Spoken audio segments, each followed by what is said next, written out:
Welcome to the Hometown Bluegrass Show with Kentucky boys Tim Batts and Josh Williams. Tim is a music promoter, radio host, and passionate bluegrasser, and Josh is a 20-time Bluegrass Guitar Player of the Year. This podcast is all about bluegrass music, where they swap stories, crack jokes, and pick on each other. Josh even plays a song or two in each episode. Plus, they sit down with bluegrass artists and insiders for interviews you won't hear anywhere else. It's music, it's laughs, it's all things bluegrass, right here on the Hometown Bluegrass Show. Now, here are your hosts, Tim Batts and Josh Williams. Hey, everybody. Welcome to episode number 76 of the Hometown Bluegrass Show. We're already on 76. 76. Yeah, our 75th podcast was last week. And here we are a week later and still no flowers. You didn't give me flowers. You did bring me an L8, though. I did bring you an L8, Yep, but you got me nothing. So, well, you know. But you did help me out on over. some. You helped me. Honeymoon's over. You did help me out on some cool stuff that I needed. So that's very good. I do appreciate that. 20-time Bluegrass Guitar Player of the Year has graduated now to podcast producer. So That's right. Josh is at the helm tonight. I am. Just so you know, I am not touching any buttons so far. So far, yeah. So Josh has a podcast mixer like mine, and there's times we can't always get together, so it's been great. He took it and recorded those interviews that he did recently with at the Special C anniversary thing. Yeah. And so I assumed you used that. I did, yeah, sure did. So anyway. And I didn't mess that up too bad. No, that was pretty good. So anyway, he's controlling things tonight. So any blumbers or bloopers you hear, hey, it's not my fault. That's right. It'll be on me, but that's okay. That's right. You know, I've made quite a few of them just sitting over here not having anything to touch. So, I mean. I feel weird. I don't know what to do with my hands. I'm just going to hold this L8. Yeah, there you go. Just hold that L8 or just sit there like this and just be like, Got a big head and little arms. T-Rex arms. Oh, man. That's funny. But anyway, great episode. We're going to dive into it and see what happens. So Josh got a great song lined up for us, and I think we're going to talk to your buddy Shawn Camp. So. Yeah. I'm super excited for that. We got the great Shawn Camp going to be our guest this evening, and he's got a new record out, The Ghost of Sis Draper. Yeah. We've listened to that, and I hear it all the time on Bluegrass Junction. So it's pretty cool. Yeah, so, he's climbing the charts there. That's awesome. So speaking of Bluegrass Junction, I just saw earlier that Chris Jones was in the hospital. Jeez. I just saw that too. In fact, bad fall. I sent him a message on Facebook just a little bit before we started here because it was like, his post on Facebook said it went from this. It had two pictures, it went from this to this really quickly, and one picture was on stage with his friend that he's touring with over in Europe, and the next picture was him in the hospital bed. Wow, I guess he broke some ribs and his spleen and punctured his spleen and wow. Yeah, I guess they went into emergency surgery and got him fixed up there, but boy, he's going to be sore for a while. But sure is. Well, we wish and pray for a speedy recovery for Chris, especially. That's something else. So. Yeah, absolutely. In a foreign country, nonetheless. I mean, I think he travels all over the world anyway. But he does. He lives all over the world too. He lives up in Alberta, Canada these days with his lovely wife Sally, and Sally's sister Sandra is married to Ron Block. Oh, cool! And I didn't realize that. Ron is actually, I think, going to be in Canada this week. Cool. So. Yeah. Well, Chris will be glad to be Alberta bound, won't he? I would think so. I don't know how long it'll be, but sound like a while. Yeah, it might be, unfortunately. But and you were telling me about the passing of a great country music legend earlier, John Wesley Riles. Yeah. John had a great career in country music. Of course, he had the song "K," what was a pretty big song there for a while. I think it was in the 70s when it came out, but it was a great song. And but anyway, he was married to Conway Twitty's daughter. Oh, wow. Mm-hmm. So he wasn't as old as I thought he was then. He, and I don't really know what had happened as far as how he passed away, but I do know that that he was in, I think, kind of poor health there for a little bit. Let me see if I can call this up real quick. Yeah, here we go. In fact, I don't see where online it's not showing up online yet on Wikipedia that he's passed, but did see it from initially saw it. Oh, here we go. It does now on Wikipedia. It just changed. He was born on December 2nd, 1950. So he's actually my mother's age. She was born in July of 1950. 1968, he had a single named called K. It was a top 10 hit, and man, it was a great song. In fact, a lot of people have cut it since, but John had a lot of records that he was on singing harmony. Mm-hmm. I bet hundreds of records that he was on singing harmony. Great harmony singer. But he passed away yesterday. So hate to hear that. Yeah, prayers for his family for sure. So. Absolutely. Well, fall is upon us here in Western Kentucky. The leaves are turning, little cool mornings, and I had a little frost on a pumpkin this morning even. So man, there was. Glad bluegrass music is still going, but mostly indoors now. So did you played somewhere this weekend, didn't you? Not this weekend. I didn't. I was home. I got to Gus came up and we went trick-or-treating Friday night. And, oh, cool. And he was dressed as Genu, who is one of the K-pop demon hunters, which apparently is a huge thing now. Couldn't get him to dress like J.D. Crowe or nothing? You know, he likes what he likes, man, you know. There's That's not funny. Really any convincing him otherwise. But it was a good weekend for him because he was he got Thursday. He was able to, I think, have like an early Halloween type of thing, you know, with his mom and all of them, and he. Are you familiar with the Switch Witch? No, I wasn't either.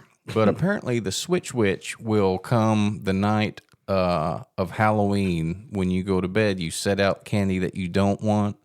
Or if you write a letter and asking for something specifically, you might get it, you like know? Elf on the Shelf. I guess so, maybe. But anyway, so he had set candy out to and asked the Switch Witch for a labubu. Are you familiar with labubus? I'm not. You better get familiar with labubus, Tim, because right they now are. We're in the Bluey and Miss Rachel and Baby Shark stage. Well, yeah, and don't worry, there is light at the end of the tunnel for the Baby Shark phase. Thank God. How many times I played that on my guitar? It ain't even funny. Oh my goodness, I know. And if only the verses had more depth to them or something, you know. I know. If somebody would just be fishing and catch Baby Shark or something, yeah. Just give it a dramatic twist, you know. But anyway, so Bluey is still very much my kids. I mean, Weldon is 14, about to be 15, and he'll still watch Bluey. I love Bluey. We'll sit and watch Bluey all day long. It's cute, you know. It's really cute. But the labubus are taking the world by storm. A labubu is I guess it's a little Japanese doll or whatever. But the kids these days are just absolutely enamored by them. Well, there you go. So he asked for a labubu. And apparently when he woke up the next morning, there was a labubu there. There you go. So he was super excited, and then he came up and he was telling us all about this Switch Witch. And I was like, I've never heard of that. You know, I'm not familiar with that, buddy, and stuff. And anyway, so before we went to bed, I saw him in the kitchen, and I thought he was drawing, is what I thought he was doing. And he had a Sharpie and was drawing on paper and stuff. And I was wrong. I went in there, and he was writing a letter to the Switch Witch. Asking for a labubu, to trade for some of his candy for a labubu, and I don't know how this happened, but the next morning when I woke up, he come in there showing me the labubu that the Switch Witch brought.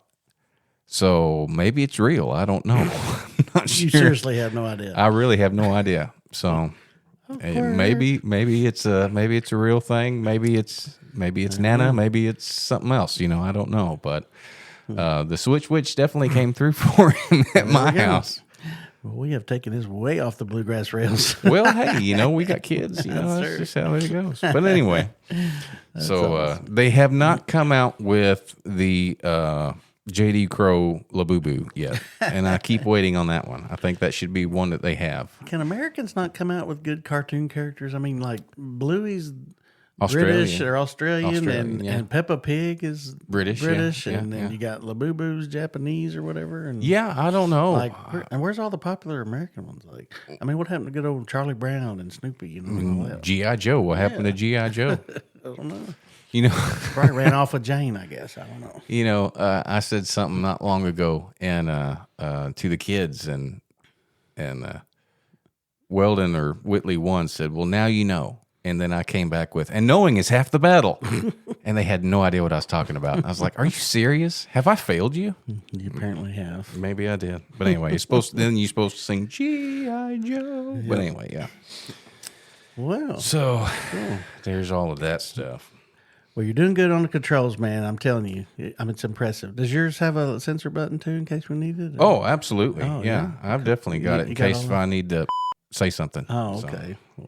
Yeah. Awesome. Definitely good. All right. But what's impressive about it is I haven't had to touch nothing yet. That's why you're impressed. Yeah, but we're about to go to commercial break. Let's see how this goes. We are about to. So. Well, all right. Well, let's test it out. Let's go to break, and then when we come back, Josh is going to play a Keith Whitley classic for you, so don't go nowhere. That's right. The Lake House Inn at Sled Creek has undergone complete renovation in 2023. Our outdoor space is unlike any other at Kentucky Lake. With 2 in-ground pools, 18 rooms, and 4 cabins, we're just a stone's throw away from Kentucky Dam. If you're looking to make memories with your family, this nostalgic inn is for you. Welcome to your lake house, where modern meets rustic and becomes home. Reserve online at lakehouseinn.com. Looking for expert insurance advice from a team that truly knows Western Kentucky? At Paducah Insurance Agency, we're more than just policies. We're your neighbors, helping you protect what matters most. With locations in Paducah and Benton, Kentucky, we offer home, auto, business, and life insurance with top carriers like Erie Insurance, all at competitive rates. Locally owned and committed to your peace of mind, Jared Morgan and his team are here to help. Call Paducah Insurance Agency today at 855-853-4763 or visit paducahinsurance.com. Paducah Insurance, coverage you can count on from people you trust. Howdy, friends. I'm Banjo Ben Clark, and you're listening to my good buddies Tim Batts and Josh Williams on the Hometown Bluegrass Show. You've tuned in because you like valuable conversation about the world's best music. And if you want more good stuff like that, come on over to my website, banjobenclark.com, where you can learn how to play and purchase anything you might need when it comes to bluegrass-related instruments and accessories. My Gold Pick members over there can access hundreds of lessons for banjo, guitar, and mandolin with all kinds of resources to help you move on down the road with your picking skills. And if you're looking to purchase something, the deals can't be beat at Banjo Ben's General Store. All there on the same website, banjobenclark.com. Now back to the show. Like a boss. I taught you well, young grasshopper. Young Padawan. Yes, that's right. Well, I've seen you do it enough that maybe I can. This is fun. But I can see where it would definitely keep you on your toes. Like if you're not paying attention, you missed last stuff. week people don't even know, but one commercial ended and you and I were talking or I was doing something. Oh, and I forgot about that. I just let it go and I didn't hit the next commercial, and then there was this big dead spot that I had to edit out afterwards. So. But thank goodness for edits. Exactly. Right? I do dumb stuff all the time. So You and me both. So what you gonna sing, man? A little Keith Whitley? A little Keith Whitley song. This is one of my faves, man. This is a song that is actually the title track to an album that was released. What's the word? Posthumously. Is that right? Right after he passed. Right after he passed away, and it was such a cool album too because they had different things like short interviews. Like the album starts off where he and his brother Dwight, shout out to Dwight, maybe he's listening. But anyway, they had a radio show with Hobart Skaggs and their dad and stuff, and I think Ricky was on there and stuff, and it's just really cool to hear this excerpt because Keith's got this real high voice, and I remember him saying good morning and something about what was the sponsor's name was Mountain Rural Telephone Company or something like that. So Oh yeah. it's just a cool thing. And then of course at one point he does his Lester Flatt impersonation on there and stuff. Yeah, I think I have heard that. You may have sent it to me. It's a really cool album. Yeah. But Yeah, I have heard that. But this is this is the title track to that, and I assume Keith wrote this. And if he didn't, if I'm wrong, then it's Sue us. it's well, I'm looking here and it looks like Don Cook and Walter Wilson are credited as the songwriters. I always thought that Keith had written this, but apparently not. Learn something every day, Tim. There we go, man. Yeah, so We're never too old to learn. but I did get to sing part of this, and I got to be a couple of years ago a part of a show that was a tribute to Keith over in where was that? That was at Madeline Farms, which is in over in East Kentucky. And Dwight was there, and just a whole bunch. Me and Don Rigsby, and Jesse Keith was there, Keith's son. Just a whole bunch of different artists. Mo Pitney was there singing.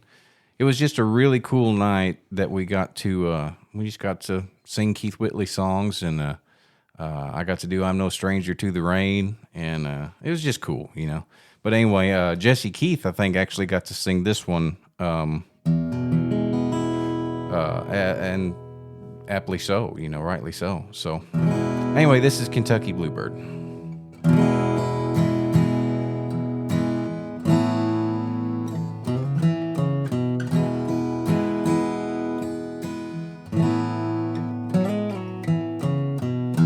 Blowing down the highway by two different winds. Lord only knows when I'll see you again. You're about as close as the stars up above. You're my long distance love.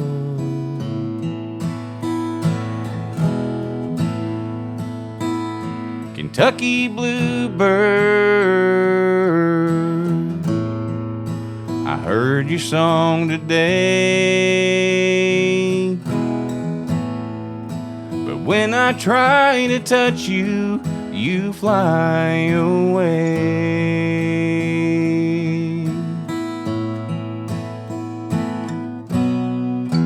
Blue is a feeling I'm learning so well. Turn on the TV in another hotel. Turn down the volume and stare at the wall. God, I wish you would call.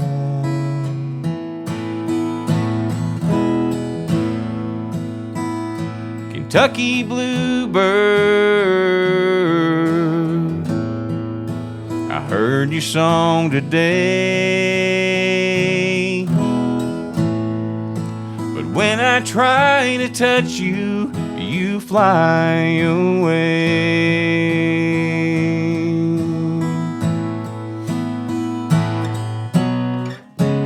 How I hate the miles between us. They get longer each day. I had this dream, and you should have seen us holding each other and drifting away. Kentucky Bluebird, I heard your song today, But when I try to touch you, you fly away.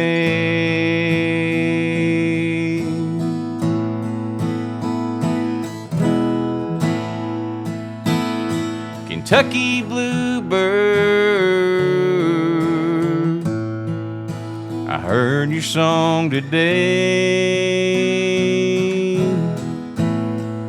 But when I try to touch you, you fly away.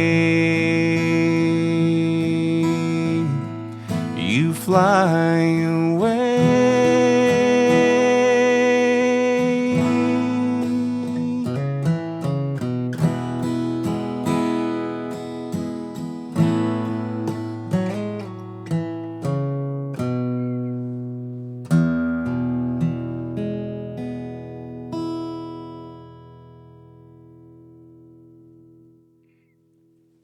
One of the prettiest songs ever written right there. I love that song. That is a good one. That's one of those songs that you wish you wrote, you know? Yeah. Whenever you hear it, you think, man, I wish I wrote that. Yeah. I don't think it got the notoriety it deserved or the playtime. No, it absolutely didn't. It was such an underrated song. Well, and at the time that it came out, it was just such a shock. You know? I think it was such a weird timing of Yeah. everything. Yep. Good stuff, buddy. Good stuff.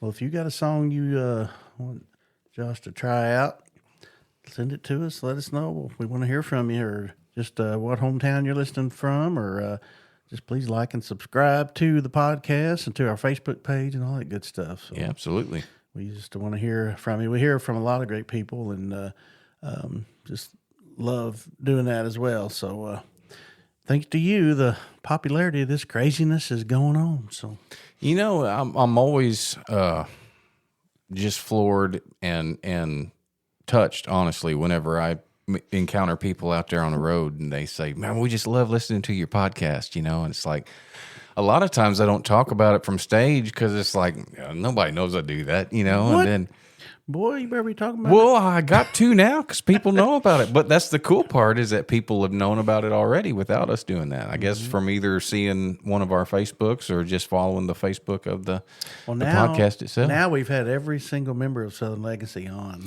That's true. So everybody's been on there. So now you should talk about it every show. Yeah. So, and the thing is too, is I think the next thing to do for Southern Legacy is have everybody on here. No, yeah, that'd be So cool. we should try to work that out to where we can figure out a way to have us all in one location and talk about how the band formed and what everybody else has done and stuff. You know, all the fun stuff that we might not have got to talk about, you know, whenever we were doing the individual. Plus, Steve Thomas has some of the funniest stories that I have ever heard in my life. And when we played up in Lexington, he had me laughing so hard. And he was just talking about like family stories, you know, about between him and his brother and stuff, the fights they used to get into or you know, all kinds of stuff. It's just so funny. He's a funny dude. He really is, man.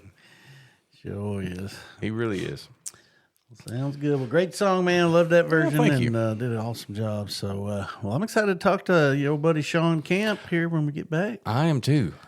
He's got this new record out that I just absolutely love. Yeah. You know, so I told him that when I talked to him, he's like, "Oh shoot, thanks, man." You know, so he was running some errands and stuff this evening, but we should be able to talk to him here pretty soon. So yeah, it's gonna be great. Well, that sounds good. Well, Mr. Podcast Producer, why don't you take us out on the next break here? I think I will. So y'all don't go nowhere, okay? Okay. Custom Automotive in Calvert City, Kentucky has been a family-operated business for over 50 years. When you call Custom Automotive, you'll talk to an experienced tire and wheel expert. They install wheels and tires on thousands of vehicles every year in addition to their online sales. Stop by and thank them for supporting bluegrass music. Custom Automotive, Highway 62, Calvert City, Kentucky, 270-395-7611. Or visit them online at customautoonline.com. For over 50 years, Puckett's Jewelry in Benton, Kentucky has been a trusted choice for fine jewelry that will last a lifetime and help you celebrate life's most precious moments. The new owners, Bart and Hannah Lewis, are excited to continue the Puckett's Jewelry legacy in Marshall County and are proud to support bluegrass music. Puckett's Jewelry on the Square in Benton, Kentucky. Visit them online at puckettsjewelry.com. Hey, this is Josh Williams for Page Capos. The Page Capo is lightweight, durable, and quickly attaches and allows you to change frets with ease. With controlled tension capabilities, Page Capo always stays in tune. But don't just take my word for it. Page Capos is also used by folks like Vince Gill, Ron Block, Tim O'Brien, Cody Kilby, Tommy Emmanuel, and James Taylor. So don't trust just any capo. Use what the pros use. Listen to the Hometown Bluegrass Show podcast for your chance to win a Page Capo on every episode. Do what I do and trust Page Capos. Order online at pagecapo.com. Welcome back to the Hometown Bluegrass Show. You have tuned in to a great episode of Madness and Mayhem, and we are right in smack dab in the middle of it, and proud of it too, by the way. That's right. We create our own mayhem. That's exactly right. But I'm Tim Batts along with myself, Josh Williams. Glad to have y'all with us today. Absolutely.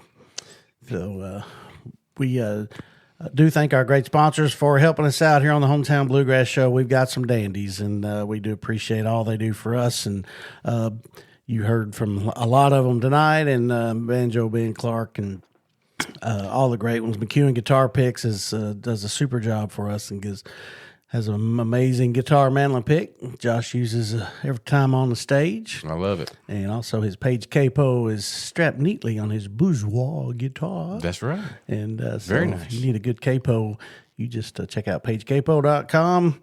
And thanks so much to Brian and Lisa and all the great work they do. And we liable to just give one away in every episode. So you be sure and check out our Facebook page every Friday when the new episode comes out. And you can win a McEwen guitar pick and a Page Capo.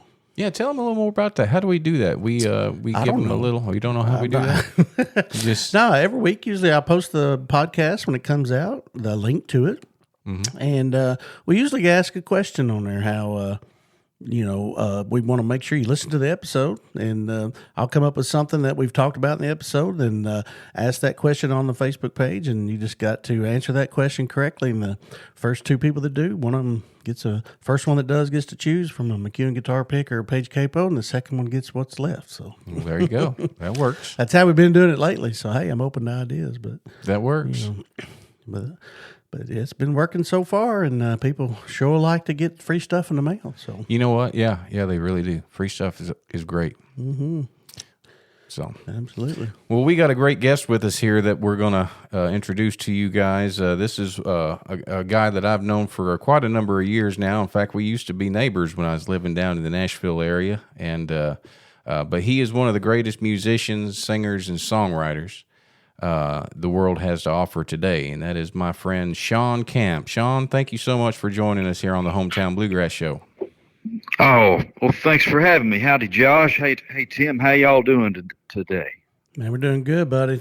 Thanks for taking some time with us. Yeah, my pleasure. Well, I've got to say, man, you've got a new album out, and I am just obsessed with it. I love The Ghost of Sis Draper. What a great record that is. Well, thank you, man. I co-wrote everything on there with my late great buddy Guy Clark. He was quite a songwriter, and only one song on there that I did not write with him, and that's one that he wrote by himself called New Cut Road, and the rest we made up, about a lady I knew in Arkansas named Sis Draper. So it's all about her and my family. So she's a real person. I did not know that. Absolutely. Yeah, she was. And, my grandpa and my Uncle Cleve used to always talk about her before I ever met her. And and they had built her up to such a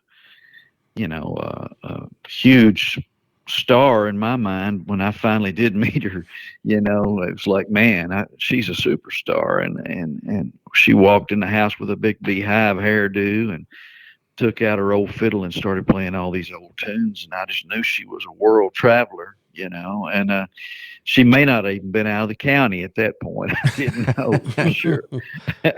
But she did actually travel around quite a bit, and all these characters I mentioned in the record were real life people.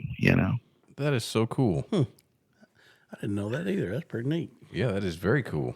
Very cool. I was not aware of all of that.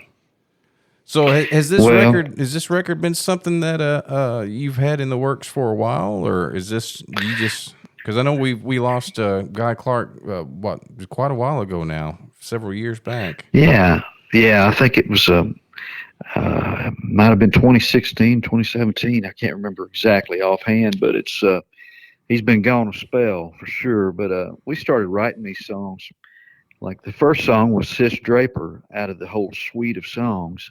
And we wrote that in 1998. So that's 27 years ago at this point. Oh, wow. And so we just kind of pecked away at it really right up until about a month before he died. We were still writing songs here and there, and I mean, we wrote other songs that didn't pertain to this concept record. But when we got stuck, we would go back to, pecking away at this stuff. And it was just kind of a lot of fun to write these things around old fiddle tunes. Yeah. I got to meet Guy one year at IBMA, and he was there. I got to meet him right before the award show at one of the pre-party things that they had there. And I remember he was sitting down, so I think he might have already been sick at that point. But remember him, he had kind of like the old...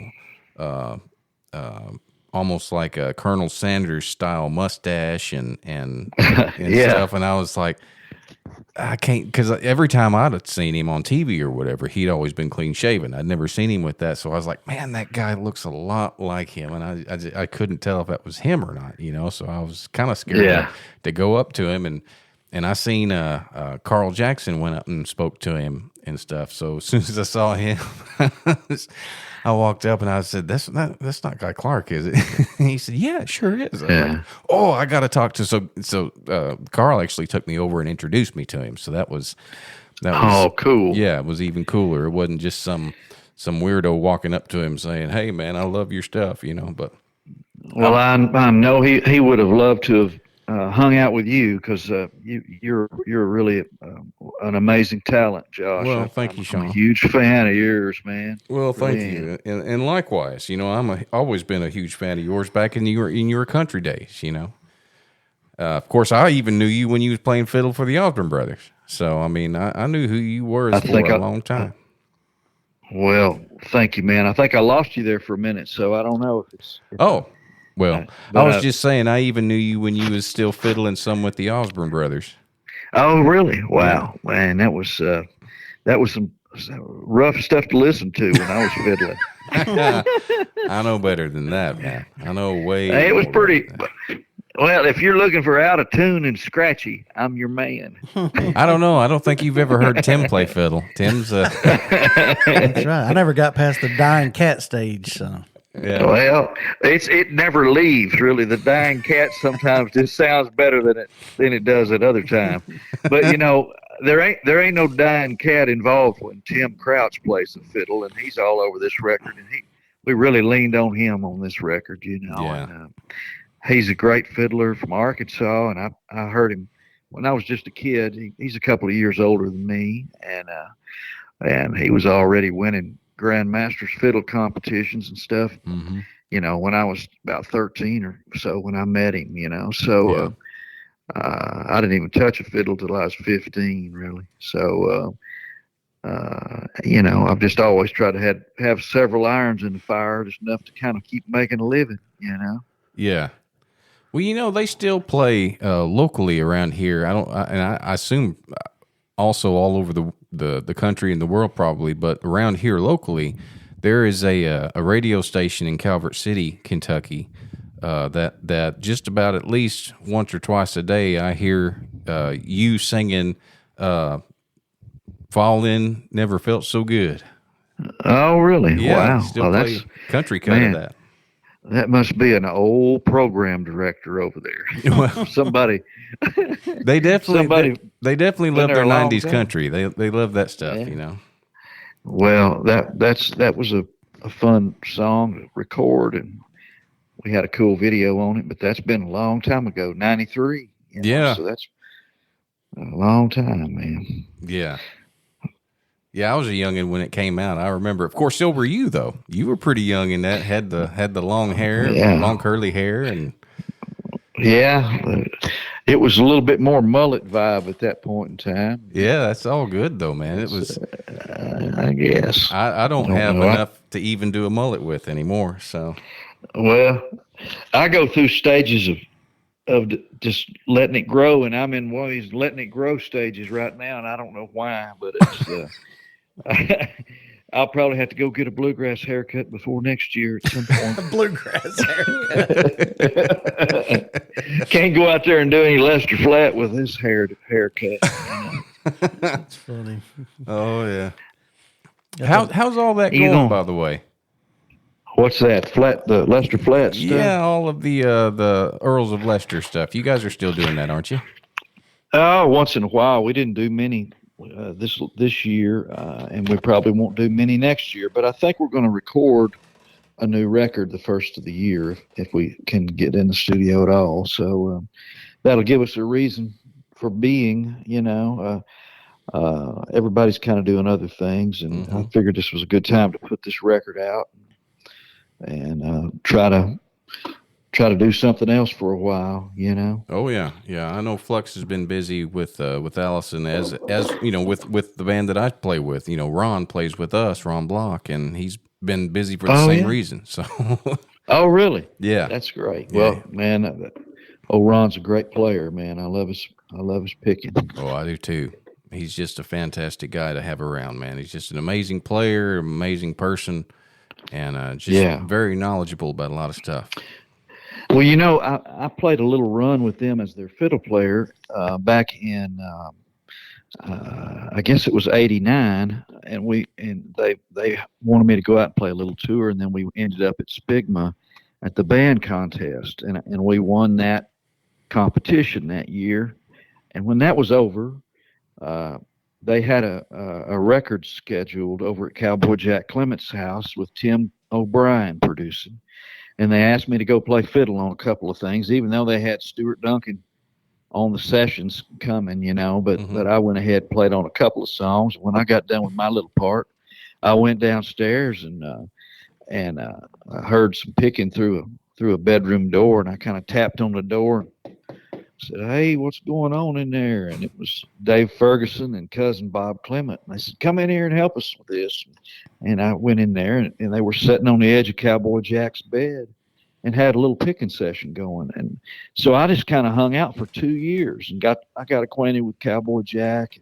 So if it hadn't been for the Weary Hearts, and that's Mike Bubb and Butch Baldessari, Ron Block, and Chris Jones, I probably would not even have ever been associated with Cowboy Jack Clement or any of that stuff that happened after that, and it's became a huge part of my life. Isn't that awesome? Pretty wild. Just from knocking on a bedroom door. That's exactly right. That's so cool. It's not exactly you don't think playing fiddle with the bluegrass band is going to lead you to hanging out with Cowboy Jack Clement. Yeah. Well, it's I was doing other things at that time, making up songs, just being a whatever, just doing whatever I could to play, and it was just a great experience.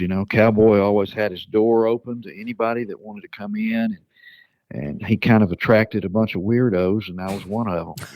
So It sounds like a song that you need to write, knocking on the bedroom door. yeah, scratching on one. So That is so cool.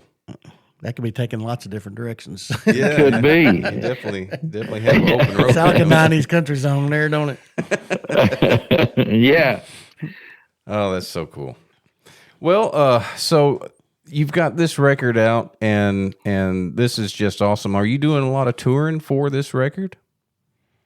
Not enough. I'm trying to get everything moving, and I want to support this record and get out and play, as much as possible. But I don't know how I could be any busier, but I don't feel like I'm doing any good. I'm just, I'm working almost every opportunity. I'm doing something, a lot of solo stuff. And, I do a show with Verlin Thompson. We do a Guy Clark tribute show together also. And, with the Earls, which is not really happening right now, but once in a while it does. But then I've got an Americana kind of band that I sometimes play with. And then I need to be working this bluegrass kind of band that, the record, the record's got a bunch of great pickers on it, and actually I think I'm going to be playing over in, I'm doing Mountain Stage on December the 7th, and I think on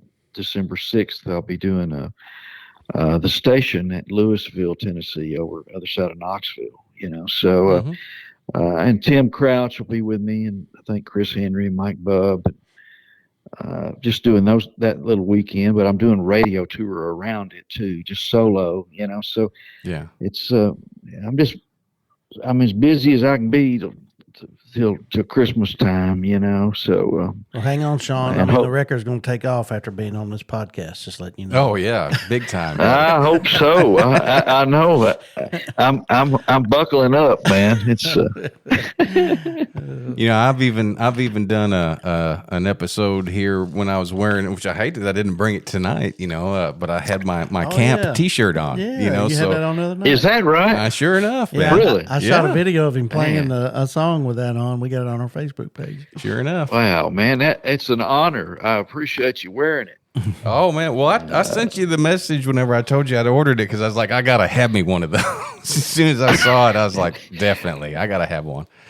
So I ended up rocking it that week as soon as I got it. Man, that makes me feel awful good. I appreciate you, man. Oh shoot, dude. Spread the word.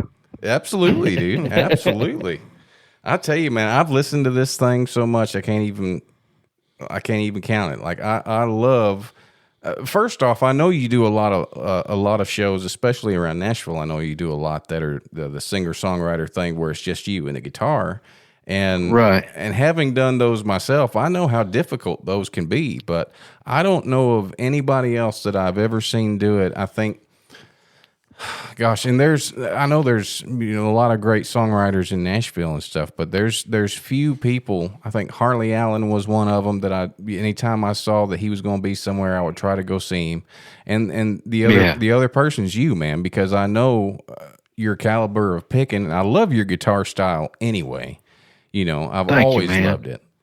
And appreciate it. Being able to sit there and watch you do your songs, the songs that people hear on the radio and stuff by other artists, but watching you get to do them your way is just so cool. I just love getting to do that. Thank you, Never brother. gets old. Well, man, I appreciate it. I'm just kind of gouging at it. I'm going at it the best way I can, and I never know if I'm going to make it through the solo. It's you know how it is. You get out there on a little skinny limb, and am I ever going to get back to where I belong with this solo? And if you're out there by yourself, man, there's no foothold anywhere. Yeah. So it's a crapshoot. But worst thing that can happen is I stop. Yeah, exactly. I mean, it's like, all right, I'm gonna start this over. But without having the other people up there, nobody in the audience knows that he must have meant to do that. Like, he must stop there every time he does. That is true. It's a nice thing to be able to slow the song down, or if you want to put a little stop in a song, whenever you can do it. You don't have to look around at anybody. Don't have to let anybody read your mind. You just kind of start talking or say something else. There's no rule to it. Yeah. So that's kind of the beauty of it all. Yeah, that's something I actually learned that from watching one of Harley Allen's things. I saw he was playing at the Station Inn one night, and right in the middle of the song, he stopped, and there was I don't know, there's 3 or 4 people that came back from like where the bathroom area was. He stopped right in the middle of the song and he was like, "What, do y'all have a card game back there or something?" Just broke the whole place up, you know. That's he was. I miss old Harley. He was a great buddy of mine, you know. Yeah, for sure. Did you guys get to write a lot together? We wrote several things together. You know, I remember him being really frustrated. He hadn't had any cuts, you know, and in Nashville, and it was before he started having any success, really. And he was about to move back to Dayton, Ohio, you know. And I said, "Well, man, you know, we can write a song about anything. It don't matter. We can just, you know, let's write it." I said, "We can write about something growing up out of the ground like a corn stalk." And so we wrote this song called "I'm Gonna Be a Tall Corn Stalk," and it's the life of a corn stalk. It's a silly little song, but it kind of broke the ice. And it got him. You know, we had a good day and we laughed and you know, nobody's ever recorded the tall corn stalk, but I've done it live, and he used to do it live, and we always had fun with it, you know. So he ended up sticking around and had some pretty good success, you know, after that. But he was ready to pack it up that day. That's something. I love that song, man. It makes me shake. It makes me shudder when I think of salt and butter. Yeah. You know the song? I'm yes. gonna be a tall corn stalk. Yeah. We thank the Lord for one small favor. That farmer started buying toilet paper. Oh my Ain't that God. something? That is so good, That's man. amazing. Yeah. Oh, it's silly. It's silly stuff. But Harley was silly, and he was a brilliant cat. That's for sure. And we had a good time.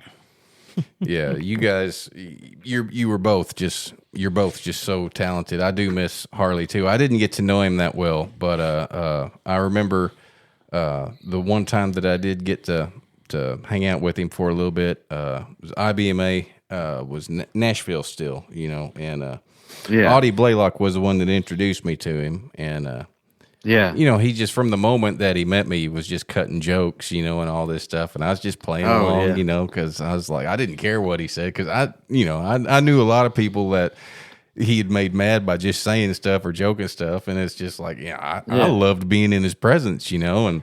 And I told him one time when actually we were parting ways, and I said, "Man, I'd love to sing with you sometime." And he said, "You would?" And I said, "Yes, sir." And he got real stern look, you know, on his face, and he said, "I'll sing you under the table." And I said, "Anytime, man. I'll take that on anytime." And he looked at me and he kind of grinned. He's like, All right. You know, like he wasn't expecting me to come back with something, you know, and me saying anytime, you know. And he was just the coolest. So much fun. He sure was. I miss him. Absolutely. He was just that way too. That was his style of humor, you know. Yeah, he was hilarious, man. Yeah. So one of your songs, before we close this out, I do want to talk about one of my favorite songs of yours, which you've had a lot of success on country radio, especially within the last 20 years and stuff. And I know Josh Turner's cut a few of yours, and several folks. Even I remember even getting to watch you performing with George Strait on the CMAs because he was singing your song. And I'll never forget that, because I remember that was back. You had long hair at that time, and you just got this hat that you was wearing all the time, and I remember commenting on that and stuff, and you said, "Did I look like John Anderson?" I said, "Man, you looked great though. You know, was it Rolling on the River of Love? Is that one of yours?" Yeah. Rolling on the River of Love. Yeah, such good stuff, man. You've written so many great songs over the years, but I absolutely love Magnolia Wind. And getting to hear you sing that, especially in this low-key setting, the way you've recorded it on this record, is just so good, man. I've watched you do it live 100 times, you know, but this is the first time I've heard it recorded where it it's like it captures that thing that you have live. You know, you can hear a recorded version of a song that sounds one way, and then you see somebody do it live, and you think, oh, I love watching them do it live, but it doesn't sound Right. The record's not near as good as when they do it live. You've actually captured that on this cut, and I love that. Oh man, thank you. Well, and we cut that whole album in one day, and that was with Mike Bubb and Chris Henry, Jimmy Stewart playing dobro, and Tim Crouch on the fiddle, and Corey Walker playing banjo. And I'd never played one note with Corey until I hired him to come play on the record, and he just fell right. Just perfect. He's a really great player. All these guys are just great buddies of mine and great players. And so they, several of them had played half of these songs with me for several years. Mm-hmm. So it went pretty quick, Yeah. Well, the whole record, start to finish, I love the story that it kind of tells from start to finish. With the whole thing. I am curious about the last couple of songs that are on there, where it gets to the Hello Dying Day and then the death of Sis Draper. It's almost like, when I first heard it, I thought it was almost like it was written in movements, like almost like a symphony is done, where you have like a few portion, like a short portion of something here, and then it kind of pauses, and then you start something here, and it's separate, but it's all together. Yeah, it's a medley. There's actually 3 songs there, and we cut that all in one. That's one take, So all 4 sections there. That's one take, and we played it one time through before, and I said, let's do it again, and we played it, and that's the take. So it's like the Death of Sis Draper Part 1. It's like when that stops, then it's the Hello Dying Day, which is the deathbed confession of Sis, and then it goes back to the death of Sis Draper, where it's the funeral scene, and then the Ghost of Sis Draper is the end of it, and it's all supposed to be played at one time, So if you chop it up and stop it, it's not gonna have the same effect, Yeah. So did you do all 4 parts, like start the recorder, play one part, stop, or did you stop tape, or did you just keep rolling through all 4 sections? No, it rolled, man. Yeah. It was live. Yeah. 10 minutes of live, whatever it is, And and the band didn't miss a lick, I don't know if I fixed anything within that segment or not, but I might have fixed a little something after everybody left. I'm the only one that fixed anything on that record, All those other guys were right from the get-go. I've always been the weakest link, and I don't see any point in changing that now.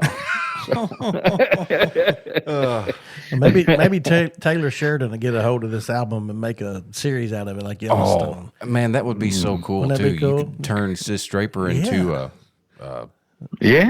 real life. Now thing, Now you're thinking, Tim. There Push that. Just call him up and let's. Let me see if I got going. Taylor's number. Yeah, surely there's somebody that listens to this that knows it. Oh, surely. Yeah. Both people that listen, my mom and your mom. Well, it shouldn't be that difficult for y'all to track him down for me. We'll see what we can do. We'll see. Okay. Maybe we could find somebody whose people knows his people, and maybe they can, do lunch or however that goes. Yeah. We'll figure that out. Well, you never know. I'm open next year, so just tell them. That'd be a great time to start shooting. Yeah. We're heading to the swamps of Arkansas to shoot Little Sis That's Draper. right. That's right. So, what town over there did you grow up in? Well, I was born in Little Rock, but raised in Perry County, between like 10 miles from Perryville, Arkansas. It's kind of between Conway and Marlton. Oh, okay, yeah. Close. Well, the Toad Suck Ferry used to be there. I mentioned Toad Suck, Arkansas. That's just right there at Conway. And my daddy built the Toad Suck Bridge when I was a little kid. He was an iron worker. The Toad Suck Dam on the Arkansas River, and So that's a real place. All these places I mentioned, Petit Jean Mountain, it's a real place, man. You know, That's it's my so stomping cool. grounds. So all the names and all the places are actual Yeah. factual places and people. Yeah. My Uncle Cleve, in his later years, he was living in a nursing home, and my mom and dad decided to bring him down from Arkansas, move him in with them, you know, and he came, lived with them for about 6 or 8 weeks, but he wouldn't let his room go. At the nursing home, because he missed those nurses, you know. And so anyway, I was playing the Hall of Fame, Country Music Hall of Fame, and I played Sis Draper in the show. And at the end of the song, and I said, and my Uncle Cleve's here in the audience, ladies and gentlemen, and take a bow. You know, Uncle Cleve, he stood up, turned around for the whole audience and waved his arms, you know, and it was a big night for him. But he got to hear some of these songs that his name was mentioned in, you know. So Well, that's cool. That is so cool. it was a neat night for me, you know. Well, that is just great, man. And I sure do appreciate you taking some time out of your evening to sit here and talk with us. And you know, you got a couple of fans here sitting here talking to you, but you got a lot of fans that are listening listening to us here. And guys, if you get the opportunity, you give yourself the opportunity. Go get this album, The Ghost of Sis Draper. It is just an amazing record from start to finish. Thank you so much, Josh. I appreciate you and Tim having me. And, you know, I mean, the record, you can stream it anywhere you want to stream music.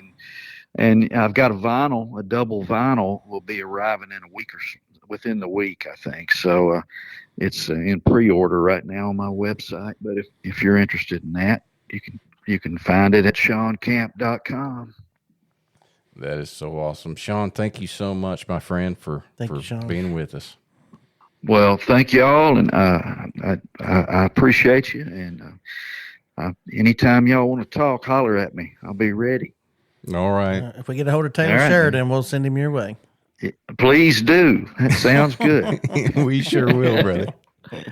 All right. All right, buddy. You take care. Thanks a lot. Thank you. All right. You too. All right. Bye-bye. Bye-bye. Awesome. Yeah, he's just such a cool guy, man. He's such a cool dude. Yep. Yeah, he is. While we were talking, I was looking on Wikipedia at all the songwriters or the songs he's written. Oh, yeah. He's written so many big hits that people would recognize.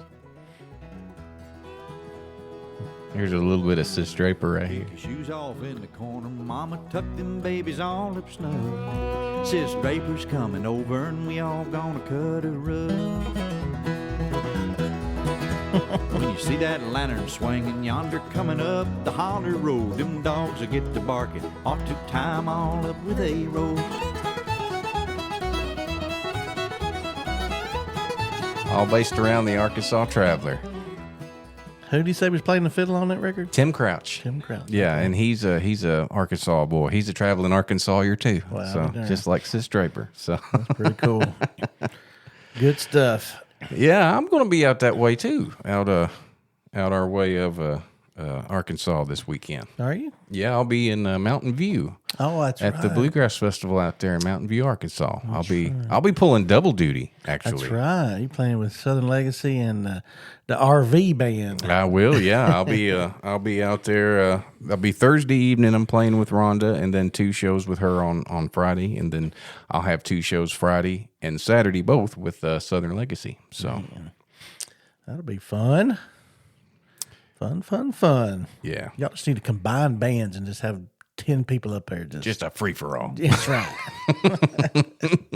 Exactly. Oh man, that would be funny. That would actually be a really cool thing to do. It would. Absolutely. We've actually, there was when we played over in North Carolina, we played in Asheville, North Carolina back in February. I remember at one point, I can't remember the song we were playing, but I looked over, I was singing something. Then when I turned and looked, there was Rhonda and her fiddle player Adam Haynes, and all 3 of them were both of them were on stage playing with Steve, playing triple fiddles. I was just like, wow, what When I looked this way, there was nothing, and then I turned and looked again, and there's 3 fiddles all of a sudden. So that was pretty cool. That is cool. That is cool.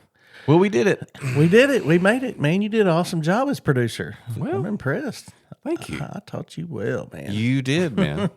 You think you know how to take us out of here? I think I know how to take us out of here, but we will see. But I do know that if you got time to breathe, you got time for music. That's right. See Thank ya. y'all. That's going to do it for this episode of the Hometown Bluegrass Show. Thanks for spending some time with your hosts, Tim Batts and Josh Williams. We hope you learned a little and laughed a lot. Don't forget to subscribe so you never miss an episode from the heart of bluegrass. Until next time, keep picking, keep grinning. Tim and Josh look forward to seeing you down the road.